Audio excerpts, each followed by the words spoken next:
I was about to lift the champagne flute to toast my sister's effortless perfection when my husband's hand clamped down around my wrist like a vice. Marcus never made scenes, never raised his voice, and never dropped the calm facade he maintained for his counterintelligence work at the agency. But in that split second, his grip was so tight my fingers went numb, and his eyes were dark with an intense urgency that sent a sudden spike of panic through my chest. The crystal glass clicked against the polished oak table as he forced my hand back down, his quiet voice cutting straight through the chatter of the family dinner party. "Don't touch that glass." My entire family froze mid-laugh, staring at us as if he'd lost his mind. But Marcus wasn't looking at them. He was staring straight across the table at my golden child sister, whose confident smile instantly vanished into sheer, terrified silence. I'm Isabella, though most people in my life call me Izzy. At 38 years old, I've built my career in the United States military, holding the rank of major and specializing in medical logistics. My daily life revolves around precision, cold facts, supply chains, and ensuring critical pharmaceuticals reach the front lines without a single margin for error. Growing up, however, none of my accomplishments ever seemed to register with my parents. While I was managing field operations and earning my leaves in uniform, my younger sister Victoria was being crowned the undisputed prodigy of the family. Victoria was a gifted vascular surgeon, polished, impeccably dressed, and practically worshipped by our parents. To them, she was a miracle worker who could do no wrong, while my service was treated as a gritty, unglamorous afterthought. That dynamic reached its peak on a crisp Thursday evening when my parents hosted a lavish dinner party at their Sacramento estate. The occasion was Victoria's newest milestone, a prestigious, high-profile appointment to her hospital's executive board. The dining room was filled with soft candlelight, fine china, and my parents' relentless praise for their golden child. I sat beside my husband Marcus, quietly enduring the familiar feeling of being an outsider in my own family. I watched Victoria soak in the admiration, smiling effortlessly as my father poured expensive champagne to lead a toast in her honor.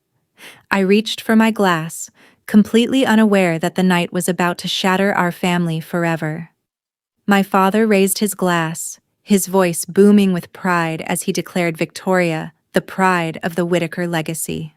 Victoria beamed, taking a delicate sip from her flute before casting a subtle, triumphant glance across the table at me. I offered a polite smile, extending my hand toward my own champagne glass to join in the celebration.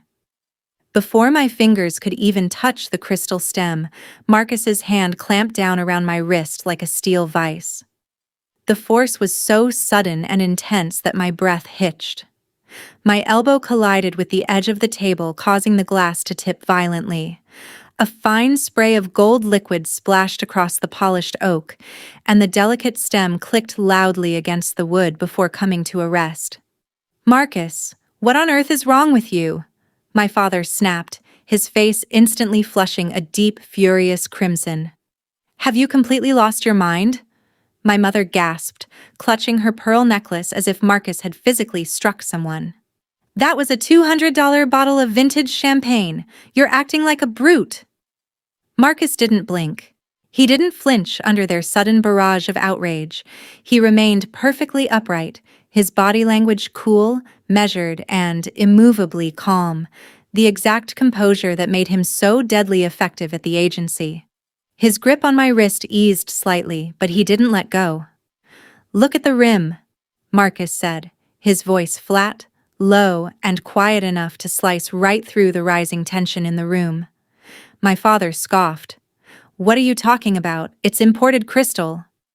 "The rim," Marcus repeated, slowly turning the fallen glass with his pen.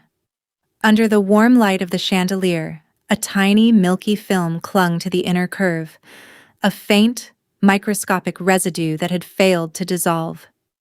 "That isn't condensation."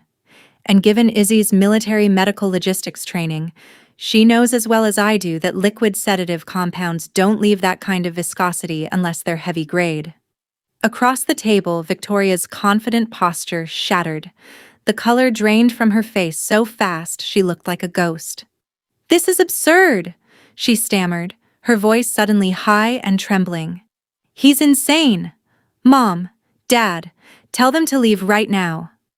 For the first time in 38 years, I looked at my sister not with insecurity, but with sharp, terrifying suspicion. The silence in my parents' dining room was suffocating. Without saying another word, Marcus took my hand and guided me out the front door, leaving my father's furious shouts and Victoria's panicked cries echoing down the driveway. As Marcus started the engine of our SUV, my hands were still trembling. "Marcus, talk to me," I demanded, leaning over the center console. "What just happened back there?" Marcus kept his eyes glued to the road, his expression unreadable. "I've been tracking a federal bulletin for 3 weeks, Izzy," he said softly.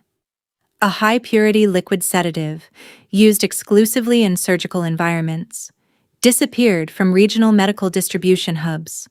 When I saw the slight cloudiness at the bottom of your glass, along with Victoria's subtle eye movements every time you reached for it, every red flag went off." My military logistics training immediately kicked into gear. As a major managing pharmaceutical supply chains, I knew those specific compounds were tightly regulated, requiring high-level credentials and double-factor clearance to access. "That kind of sedative isn't something you can buy on the street," I said, the reality setting in. "It would have to come directly from a hospital inventory." Pulling into our driveway, we went straight to Marcus's home office. I logged into the military medical network while Marcus pulled up cross-referenced federal supply logs. For 2 hours, we ran serial numbers and distribution batch codes against Victoria's department at the hospital. The data was damning. Over the past 6 months, 3 separate shipments of high-grade controlled sedatives had been logged as damaged in transit under Victoria's digital signature. She wasn't just using it, she was stealing it, and she had targeted me with a lethal dose. By dawn, Marcus and I were staring at a sprawling web of digital financial trails spread across 3 monitors. Victoria wasn't just mismanaging hospital inventory. She was drowning in financial ruin.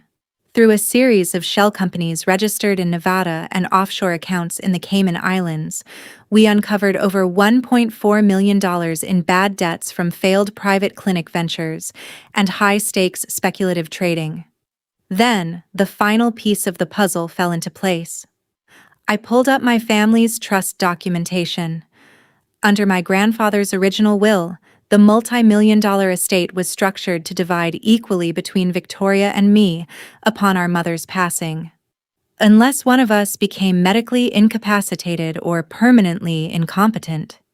In that event, the remaining sister would assume full sole control of the entire trust to manage all healthcare decisions and remaining assets. Victoria didn't want to kill me. She wanted to ruin me. A calculated, recurring dose of a high-grade sedative over several months would simulate rapid neurological decline, mimicking early-onset dementia or severe psychiatric instability. It was a silent, gradual execution designed to look like a medical tragedy. Armed with printed bank records and supply chain audit logs, I drove back to my parents' house alone that afternoon. I laid the evidence out on the mahogany dining table where we had sat the night before. But as my father scanned the documents, his face hardened with stubborn denial. "This is forged nonsense," he snapped, throwing the papers back at me. "Your sister is a respected surgeon. You've always been jealous of her success, Izzy, but bringing Marcus's paranoid spook games into our family to ruin her reputation is pathetic." My mother sat beside him, nodding in cold agreement, refusing to even look at the spreadsheets. They were so blinded by 2 decades of worshipping their golden child that they preferred to view me as a bitter, vengeful daughter rather than face the truth. I picked up the files, realizing words would never convince them. "Fine," I said quietly, looking at my parents one last time. We'll let the federal authorities explain it to you. Marcus and I immediately coordinated with the hospital's internal affairs director and federal investigators, setting up a formal audit trap designed to catch Victoria red-handed before she could erase her digital footprints. The next morning, I walked into St. Jude's Memorial Hospital, dressed in my full-service dress uniform. Carrying myself with the quiet authority of a major, I bypassed the main lobby and went straight to the executive surgical floor. Victoria was sitting at her polished desk, reviewing patient charts. When she looked up and saw me standing in her doorway, a flicker of irritation flashed across her face, quickly replaced by her practiced, artificial smile. "Izzy," she said, leaning back in her chair. "If you're here to apologize for your husband's bizarre behavior at dinner, I'm listening, but I have rounds in 10 minutes. "I'm not here to apologize, Victoria," I said, setting a sleek silver thermos down on her desk. "I brought you a peace offering, organic roast, your favorite." She sneered, pushing the thermos away with the tip of her pen. "Do you honestly think a cup of coffee fixes the insult you brought into Mom and Dad's house?" "It's not just coffee," I replied calmly. "It's a chance for you to walk down to Human Resources and resign quietly before federal agents lock down this entire wing." Victoria let out a sharp, mocking laugh. "Federal agents? You've completely lost your mind, Izzy. You're just a glorified supply clerk in a uniform. You can't touch me." Before she could finish her sentence, her desk phone rang, and the dual monitors behind her flashed bright red with system-wide security alerts. Hospital administrators, flanked by 2 federal investigators, stepped into her office. The color drained from Victoria's face as the lead investigator held up a sealed evidence bag containing tampered pharmaceutical logs and the seized champagne glass. Panic took over. She lunged for her laptop, frantically trying to delete local cache files, but an agent immediately stepped forward and shut the device down. Stripped of her perfection, Victoria turned on me, her eyes filled with raw hatred. "You ruined everything," she screamed as they pulled her hands behind her back. "You were always nothing compared to me." The quiet arrest of Dr. Victoria Prescott unfolded in the marble corridor outside the hospital's executive surgical wing. Her colleagues stood frozen, watching in disbelieving silence as federal agents escorted the hospital's rising star out in handcuffs. The polished facade of the brilliant, untouchable surgeon dissolved completely as she was guided toward an unmarked government sedan waiting in the alley. 2 hours later, Marcus and I sat in my parents' living room alongside the lead federal investigator. The investigator placed the official report on the coffee table, detailing 24 counts of medical fraud, grand larceny, and attempted reckless endangerment involving a controlled substance. My father stared at the document, his trembling hands holding the paper as if it were on fire.